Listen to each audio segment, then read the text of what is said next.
তাহলে কি আপনি শাহাদা বলতে চান? না না না, কারণ আমার একটা অতিরিক্ত প্রশ্ন আছে। নাকি আজ? খুব ভালো সমাধান, যা কেউ আপত্তি করতে পারবে না। কিন্তু আমি খুব কৌতূহলী। সেই প্রশ্নগুলো করেন যে আপনাকে শাহাদা বলতে উৎসাহিত করবে। আপনার পালানোর কোনো সুযোগ নেই এখন। নিয়ে কাজ করি। আমার 2টা প্রশ্ন আছে। প্রথম প্রশ্ন হল, যে কেউ মুসলিম ও ক্যাথলিক পরিবারে বড় হয়েছে এবং নিজের ধর্মীয় পরিচয় নিয়ে বিভ্রান্ত, তাকে আপনি কি পরামর্শ দেবেন?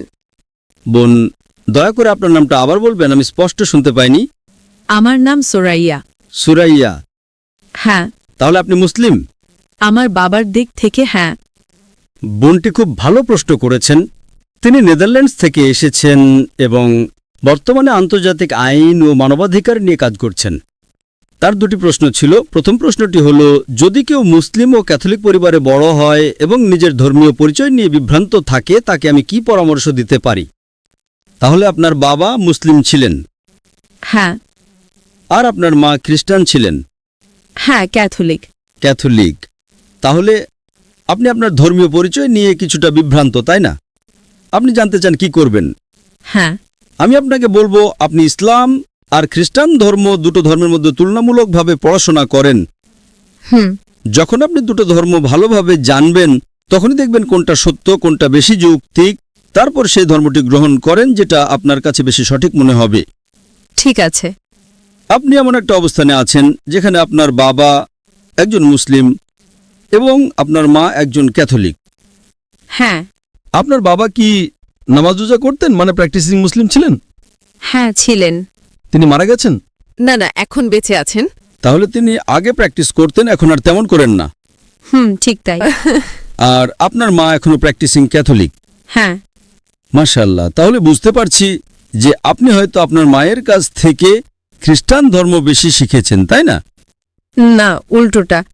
আমি জীবনের বেশিরভাগ সময় বাবার সঙ্গে ছিলাম। তিনি আমাকে ইসলাম সম্পর্কে অনেক কিছু শিখিয়েছেন। মাশাআল্লাহ, খুব ভালো। তাহলে আপনি ইসলামও জানেন, খ্রিস্টান ধর্মও কিছুটা জানেন। আপনি কি কখনো 2 ধর্মের মধ্যে তুলনা করেছেন? হ্যাঁ, করেছি। তাহলে কোনটা আপনার কাছে বেশি ভালো লেগেছে? আমার বাবারটা। মাশাআল্লাহ, আপনার বাবার ধর্ম আপনার ভালো লেগেছে।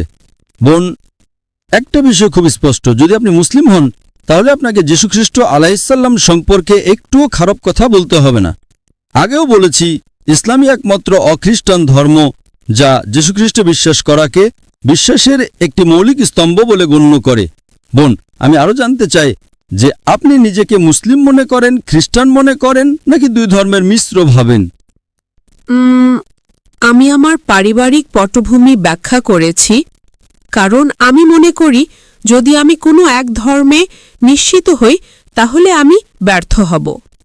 ওহ, আপনি মনে করেন যদি কোনো এক ধর্মে নিশ্চিত হন তাহলে আপনি ব্যর্থ হবেন? ঠিক তাই।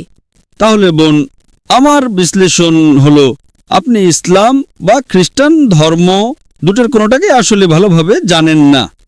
ঠিক আছে। কারণ যদি আপনি সত্যিকারই যে কোনো একটাকে ভালোভাবে জানতেন, তাহলে নিশ্চয়ই একটাকে গ্রহণ করতেন। ঠিক আছে। এটা শুধু আমার বিশ্লেষণ, আমি ভুল হতে পারি, আর আমি আপনার অনুভূতিতে আঘাত দিতে চাই না। না না, ঠিক আছে। তবে আমার মতে যদি আপনি সত্যিকারের দুটির যে কোনো একটাকে ভালোভাবে জানতেন, তাহলে সেটাতে নিশ্চিত থাকতেন। এখন আসুন আমি বিষয়টা ব্যাখ্যা করি। ইসলামই একমাত্র অখ্রিস্টান ধর্ম যেখানে যীশুখ্রিস্টে বিশ্বাস রাখা ঈমানের একটি অংশ। এখন যদি আপনি খ্রিস্টান হন আর চার্চের শিক্ষা অনুযায়ী চলেন, তাহলে আপনাকে নবী মুহাম্মদ সাল্লাল্লাহু আলাইহি ওয়াসাল্লামে বিশ্বাস করতে হবে না, তাই তো? যদি আপনি আপনার মা যা শিখিয়েছেন সেটাতে অটল থাকেন। হ্যাঁ। সঠিক? হ্যাঁ। তাহলে যদি আপনি একজন কট্টর খ্রিস্টান হন, আপনি বলবেন মুহাম্মদ সাল্লাল্লাহু আলাইহি ওয়াসাল্লামকে মানার দরকার নেই, তাহলে এতে আপনার মুসলিম বাবার কষ্ট হবে, তাই না? হ্যাঁ। আর যদি আপনি একজন অনুশীলনকারী মুসলিম হন, তাহলে আপনার মাকে কষ্ট দিতে হবে না। কারণ ইসলামও যীশুখ্রিস্টে বিশ্বাস করে। কোনো মুসলমান নয় যদি সে যীশুখ্রিস্ট আলাইহিস সালামকে বিশ্বাস না করে। আমরা বিশ্বাস করি যে তিনি ছিলেন আল্লাহর অন্যতম একজন মহান রাসূল। আমরা বিশ্বাস করি যে তিনি কোনো পুরুষ ছাড়া আল্লাহর ইচ্ছায় অলৌকিকভাবে জন্ম নিয়েছেন। অনেক আধুনিক খ্রিস্টান এটা মানে না, কিন্তু ইসলাম এটা বিশ্বাস করতে বাধ্য করে। আমরা আরও বিশ্বাস করি যে তিনি আল্লাহর অনুমতিতে মৃতদের জীবিত করেছেন, অন্ধ কুষ্ঠরোগীদের সুস্থ করেছেন। আসলে মুসলমানরা কোরআনে যীশুখ্রিস্ট আলাইহিসসালামকে খ্রিস্টানদের বাইবেলের তুলনায় বেশি সম্মান দেয়। আপনার মা কি যীশুখ্রিস্ট আলাইহিসসালামের নাম নেওয়ার পরে বলেন আলাইহিসসালাম? না। আমি বলি ঠিক না? ঠিক। এবং আপনার বাবাও হয়তো বলতেন, তাই না? হ্যাঁ। তাহলে বলুন, কে যীশুখ্রিস্ট আলাইহিসসালামকে বেশি সম্মান করে? ইসলাম। ঠিক বলেছেন। তাই সিদ্ধান্তটা খুব সহজ। যদি আপনি মুসলিম হন, তাহলে আপনি কি যীশুখ্রিস্ট আলাইহিসসালামের উপর বিশ্বাস রাখতে হবে। আপনি কি জানেন অনেক খ্রিস্টান আছেন যারা যীশুখ্রিস্ট আলাইহিসসালামে বিশ্বাসী করেন না? হ্যাঁ। তারা যীশুখ্রিস্ট আলাইহিসসালামকে সম্মান করে না। কিন্তু আপনি একজন মুসলমানও খুঁজে পাবেন না যে বলবে আমি যীশুখ্রিস্ট আলাইহিসসালামকে সম্মান করি না। যদি কেউ এমন বলেন, তাহলে সে মুসলমানই থাকবে না। আপনি কি এটা জানেন? হ্যাঁ। ঠিক তাই, মুসলিম যীশুখ্রিস্ট আলাইহিসসালামকে অসম্মান করতে পারে না। তার নাম নেওয়ার পর আমাদের বলতে হয় আলাইহিসসালাম। সাধারণ কেউ ভুলে না বললে হয়তো ক্ষমা পেতে পারেন, কিন্তু আমি একজন জ্ঞানের ছাত্র হিসেবে আমাকে অবশ্যই তাকে সম্মান করতে হবে। হ্যাঁ। তাহলে দেখুন, ইসলামকে সঠিকভাবে বুঝলে দেখা যায় যে ইসলাম খ্রিস্টান ধর্মের অনেক মূল শিক্ষা ধারণ করে। বেশিরভাগ খ্রিস্টান বিশ্বাস করে যীশুখ্রিস্ট আলাইহিসসালাম নিজেকে ঈশ্বর বলেছেন অথবা তিনি ঈশ্বরের পুত্র, কিন্তু মুসলমানরা এতে একমত না। এবং তুলনামূলক ধর্মতত্ত্বের ছাত্র হিসেবে আমি যে কোনো খ্রিস্টানকে চ্যালেঞ্জ করছি, বাইবেলের কোনো জায়গা থেকে আমাকে একটা স্পষ্ট উক্তি দেখান যেখানে যীশুখ্রিস্ট আলাইহিসসালাম নিজেই বলেছেন যে আমি ঈশ্বর, অথবা বলেছেন আমার পূজা করো।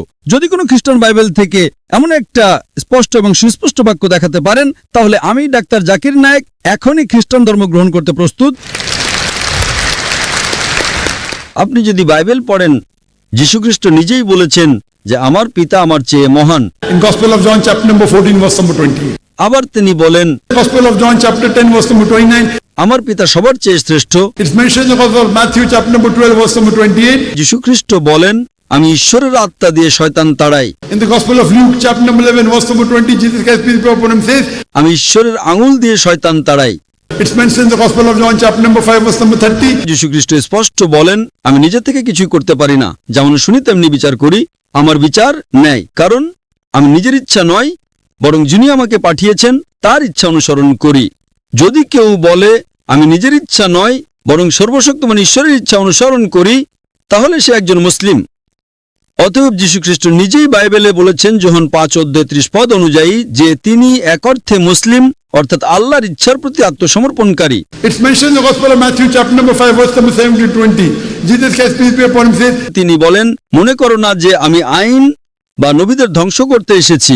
আমি ধ্বংস করতে আসিনি, বরং পূর্ণ করতে এসেছি। যে কেউ আদেশ ভঙ্গ করবে আর মানুষকে তা শেখাবে, তাকে স্বর্গে ক্ষুদ্রতম বলা হবে, আর যে আদেশ মানবে আর মানুষকে মানাতে শেখাবে, স্বর্গে মহান বলা হবে। তিনি আরো বলেন যদি তোমাদের ধার্মিকতা পণ্ডিত ধর্মপ্রাণ লোকের চেয়ে বেশি না হয়, তবে তোমরা স্বর্গে প্রবেশ করতে পারবে না।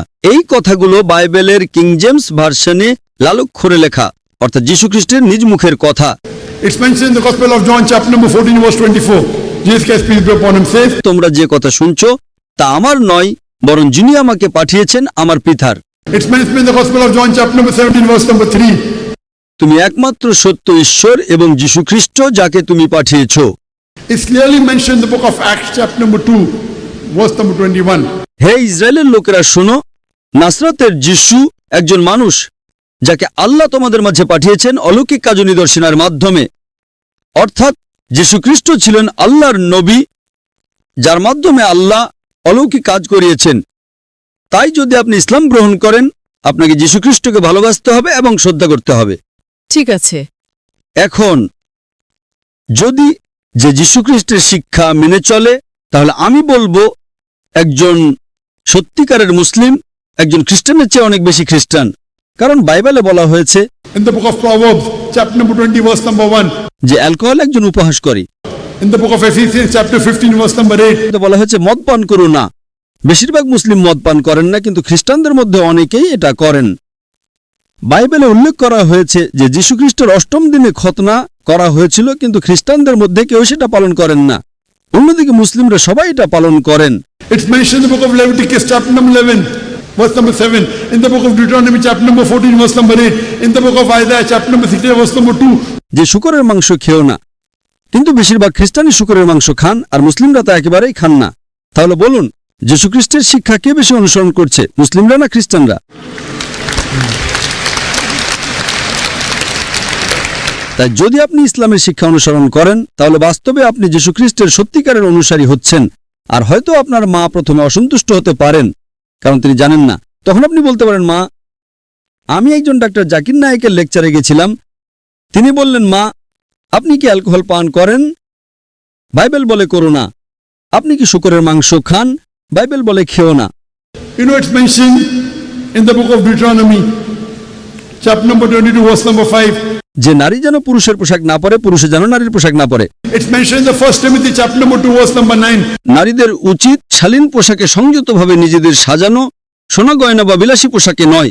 আপনি কি মাদার মেরির ছবি দেখেছেন? হ্যাঁ। তার মাথা ঢাকা ছিল কিনা? হ্যাঁ। তো মাদার মেরি কি মুসলিমদের মতো নাকি আপনার মা মুসলিমদের মতো? মেরি। আপনি জানেন কোরআনে মারিয়াম নামে একটি সম্পূর্ণ অধ্যায় আছে এবং কোরআন মরিয়ামকে উল্লেখ করে। It's mentioned in Surah Imran, chapter 3, verse number 42. وَإِذْ قَالَ الْمَلَائِكَةُ يَا مَرْيَمُ إِنَّ اللَّهَ اصْطَفَاكِ وَطَهَّرَكِ وَاصْطَفَاكِ نِسَاءَ الْعَالَمِينَ। কোরআন মা মেরিকে সকল জাতির নারীদের ওপরে বলে অভিহিত করে। তো কে মা মেরিকে বেশি সম্মান করছে, বাইবেল নাকি কোরআন? কোরআন। তো আপনি কাকে অনুসরণ করবেন, বাইবেল নাকি কোরআন? কোরআন। তো আপনি কেন কোরআন অনুসরণ করছেন না? জি। আমি আপনাকে বলছি, অন্তত সেই আয়াতগুলো অনুসরণ করুন যা আপনি দেখেন। আমি আপনাকে একটা সমাধান দেব বোন, ঠিক আছে? সমাধান, খুব ভালো সমাধান, যা কেউ আপত্তি করতে পারবে না। আপনার বাবা মায়ের কাছে যান এবং বলুন যে ঠিক আছে, আমি সেটা অনুসরণ করব যা সাধারণ, যা ভিন্ন সেটা আমরা কালকে আলোচনা করব, ঠিক? হ্যাঁ হ্যাঁ। আমরা যা সাধারণ তা অনুসরণ করি। বাইবেল বলে শূকরের মাংস খেও না, কোরআন বলে শূকরের মাংস খেও না। আমরা শূকরের মাংস খাই না। বাইবেল বলে অ্যালকোহল পান করো না, কোরআন বলে অ্যালকোহল পান করো না। আমরা অ্যালকোহল পান করি না, ঠিক? সঠিক। তো অন্তত আসুন, বাইবেল বলে মাথা ঢাকতে, কোরআন বলে মাথা ঢাকতে। Bible says in the 1 Corinthians, chapter number 11, verse 5 to 6. যে নারী মাথা না ঢেকে প্রার্থনা করে সে তার মাথাকে অসম্মান করে, তার মাথা মুড়িয়ে ফেলা উচিত। কোরআনে এমন কোনো আয়াত নেই। তো বাইবেল কোরআনের চেয়ে বেশি কঠোর, যা আপনাকে আপনার মাথা ঢাকতে হবে। এমনকি কোরআনেও বলে মাথা ঢাকতে। সূরা নূর অধ্যায় 24 শ্লোক 31-এ মুমিন নারীদের বলো তাদের দৃষ্টি অবনত রাখতে এবং তাদের শালীনতা রক্ষা করতে এবং তাদের মাথা ও বক্ষকে আবৃত করতে।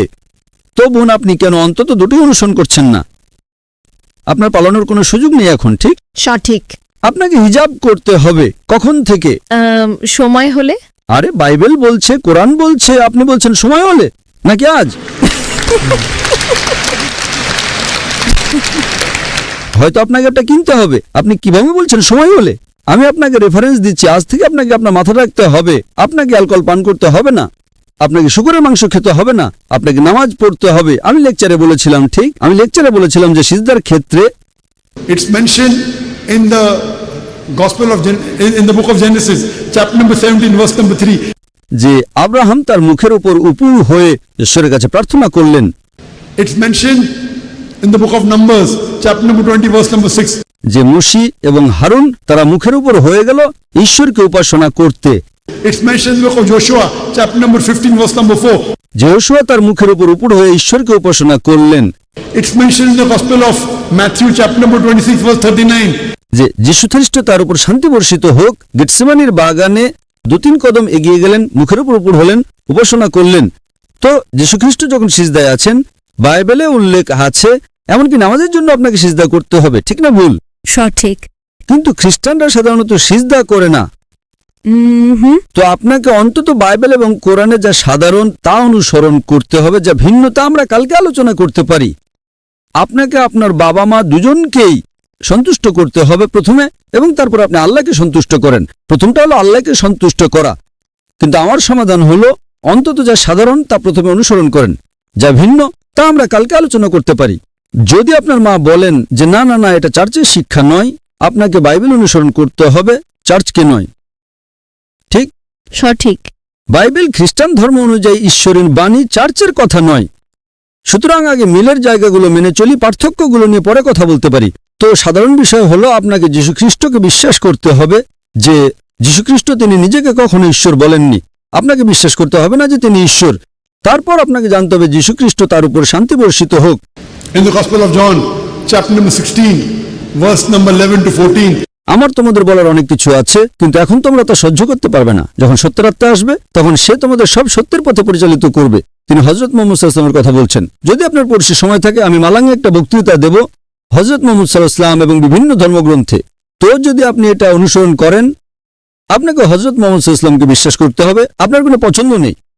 তবে আশা করি ইনশাআল্লাহ বোন, খুব শীঘ্রই আপনি একজন প্র্যাকটিসিং মুসলিম হবেন এবং একজন প্র্যাকটিসিং খ্রিস্টান হবেন। কারণ যদি আপনি প্র্যাকটিসিং মুসলিম হন, তাহলে যদি আপনি কোরআন এবং নবীর শিক্ষা অনুসরণ করেন, তাহলে খ্রিস্টানদের চেয়ে ভালো প্র্যাকটিসিং মুসলিম হবেন।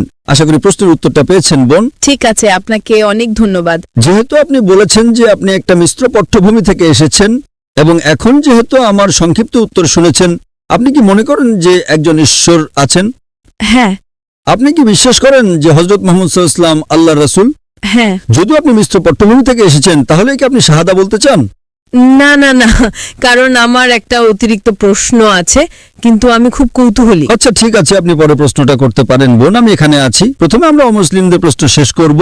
আপনি যতগুলো প্রশ্ন চান জিজ্ঞাসা করতে পারেন, যতক্ষণ না কোনো অন্য অমুসলিম না থাকে। আপনি জিজ্ঞেস করতে পারেন বোন, কোনো সমস্যা নেই। ঠিক আছে, তাহলে আমার দ্বিতীয় প্রশ্ন হলো, সেই প্রশ্নগুলো করেন যে আপনাকে শাহাদা বলতে উৎসাহিত করবে। ইসলামী যদি একজন মুসলিম মানবাধিকার কর্মী হয়ে মানবাধিকারের জন্য লড়াই করার সময় এমন সম্প্রদায়ের পক্ষে ওকালতি করে যাদের কিছু বিশ্বাস বা কাজ ইসলাম মতে ভুল, যা ইসলামে হারাম, তো সে কি তাদের জন্য লড়তে পারবে? বোন, খুব ভালো একটি প্রশ্ন করেছেন যে যদি কেউ মানবাধিকারের জন্য লড়াই করে এবং মানবাধিকারের জন্য লড়াই করার সময় সে অমুসলিমদের অধিকারের জন্য লড়াই করে এবং অমুসলিমদের অধিকারের জন্য যা ইসলামে হারাম, তো সে কি তার জন্য লড়তে পারবে? খুব ভালো প্রশ্ন। প্রথমত, ইসলামে এমন কিছুই হারাম নেই যা অন্য কোনো মানুষের জন্য ভালো। ইসলামে যা কিছু হারাম তা মানুষের জন্য ভালো নয়। এটা একটা ভুল ধারণা হতে পারে বোন, যে আপনি মানবাধিকারের জন্য লড়াই করছেন। উদাহরণস্বরূপ একজন ব্যক্তি অ্যালকোহল পান করতে চায়, ঠিক আছে, আমি অ্যালকোহল পান করতে চাই, আপনি পান করতে চান, ঠিক আছে, মানবাধিকার, তাদের অ্যালকোহল পান করতে দিন। না, তাদের অ্যালকোহল পান করতে দেবেন না। আমি একজন মেডিকেল ডাক্তার, যদি সে অ্যালকোহল পান করতে থাকে সে মারা যাবে, সঠিক। সুতরাং এটি একটা ভুল ধারণা। ইসলাম যা কিছু হারাম বলেছে তা আসলে মানুষের জন্য খারাপ। আপনি হয়তো যৌক্তিক কারণ জানেন না, আপনি হয়তো বৈজ্ঞানিক কারণ জানেন না, আপনার হয়তো মেডিকেল পটভূমি নেই, তাই না?